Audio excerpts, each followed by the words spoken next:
माँ बनना हर एक के लिए एक अलहदा तजुर्बा होता है। किसी के लिए बहुत मुश्किल और तकलीफ दे होता है और कुछ इसको हंसते खेलते गुजार देते हैं। हमल के दौरान पूरे 9 माह औरत मुख्तलिफ मराहिल से गुजरती है। उन 9 महीनों को डॉक्टर्स 3 ट्राइमेस्टर्स में तकसीम करते हैं। पहला सेमाही, जब आपको मतली और थकावट का सामना होता है तो ये 1 हफ्ता से 14 हफ्ता तक जारी रहता है। दूसरा सेमाही, यह हफ्ता 14 से 31 हफ्ता तक जारी रहता है।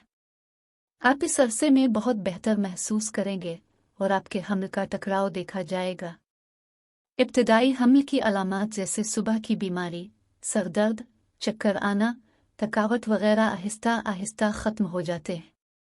तीसरा सेमाही, ये 31 से 40 हफ्ते यानी आपके बच्चे को बचाने तक जारी रहता है। आपको अपने बच्चे को बढ़ने और थकावट को कम करने में मदद के लिए इजाफी तवानाई की ज़रूरत होती है। पहले सेमाही में बहुत नज़ाकतें होती हैं क्योंकि इसमें बच्चा बनने का अमल शुरू होता है। इसमें कोई भी टॉक्सिकल केमिकल ना लें, किसी दवा की कोई हैवी डोज ना लें, भारी वजन ना उठाएं। इसमें फोलिक एसिड की अशद ज़रूरत होती है। ये बच्चों का DNA बनने में मददगार होता है। बच्चे की नशोनुमा के लिए भी ये बहुत अहम है। अगर किसी के पहले बच्चे में कोई अलिफ एबनॉर्मलिटी हो चुकी है या माँ में कमज़ोर है तो उनको फोलिक एसिड की मिकदार बढ़ाकर लेनी चाहिए। लेकिन जो भी लें अपनी गायनेकोलॉजिस्ट से मशवरे के बाद लें। इसके साथ ऐसे विटामिन्स लेना चाहिए जो फ्री रेडिकल्स से लड़ने की सलाहियत रखते हों। ऐसे खाने खाएं जिनमें एंटीऑक्सीडेंट्स की मिकदार ज़्यादा हो, आयरन ज़्यादा हो। सुर्ख गोश्त खाएं, हरे पत्तों वाली सब्जियां, फल और दूध का इस्तेमाल ज़्यादा करें।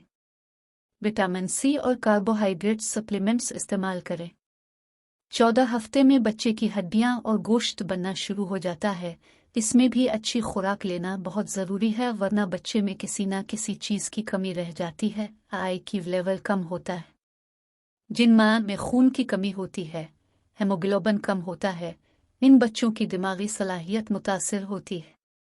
विटामिन सी में ये सलाहियत होती है कि वो आयरन को जिस्म में जज्ब करने में मदद देता है। बच्चे की हड्डियों की नशोनुमा के लिए कैल्शियम ज़रूर लें। विटामिन डी ज़रूर लें।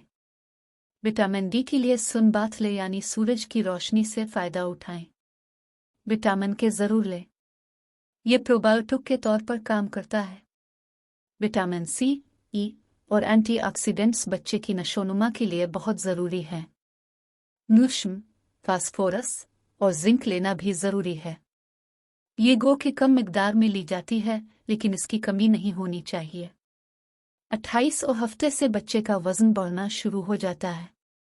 ऐसे में आपको कॉम्प्लेक्स कार्बोहाइड्रेट की ज़रूरत होती है। ऐसे में आयरन वगैरह खुराक के ज़रिए लें। जब माँओं में कैल्शियम और विटामिन डी की कमी होती है तो इससे हड्डियों और कमर में दर्द बढ़ जाता है। इस वक्त कुछ माँओं में शुगर और ज़ियाबितस भी हो जाती है। इसलिए ऐसे में मिठास का इस्तेमाल कम कर दें।